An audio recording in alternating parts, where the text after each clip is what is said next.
চমৎকার ছাতার মতো হয়ে আছে, মানে চারিদিকের যে ডালপালাগুলো দেখতে কিন্তু একদমই এক্সেপশনাল। এরপরে যে গাছটাকে দেখাবো, দেখুন পেঁচানো হয়ে উঠে গেছে, দেখতে খুবই ভালো লাগছে। এগুলো কিন্তু অনেক মানে ঐতিহ্যবাহী গাছ, আমি ভিডিওর শেষে দেখাবো এই গাছগুলো সম্পর্কে কিছু বিস্তারিত।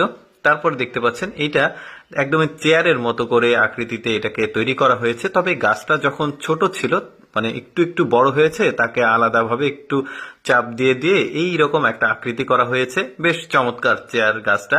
এরপরে দেখুন এটা উপরে ছাউনি আছে, একদমই ছাতার মতো বড় একটা সাইজের, দেখতেও বেশ চমৎকার লাগছে। এই গাছগুলো সাধারণত ওই যে বিনোদন কেন্দ্রগুলোতে, পার্কে দেখা যায়।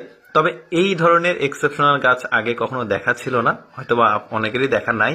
এরপরে এই গাছটাকে দেখুন, মনে হচ্ছে কোনো একটা মানে পশু দৌড় দিচ্ছে, এরকম একটা শেপ হয়ে আছে এই গাছটার, দারুণ লাগছে দেখতে। এরপরে এই গাছটাকে দেখুন, এটাও বেশ চমৎকার একটা ফুলের গাছ, মনে হচ্ছে যে ফুলের টব মানে শিকড়ের সাথে লাগিয়ে দেওয়া হয়েছে এরকম লাগছে, বাট গাছটা কিন্তু এরকমই।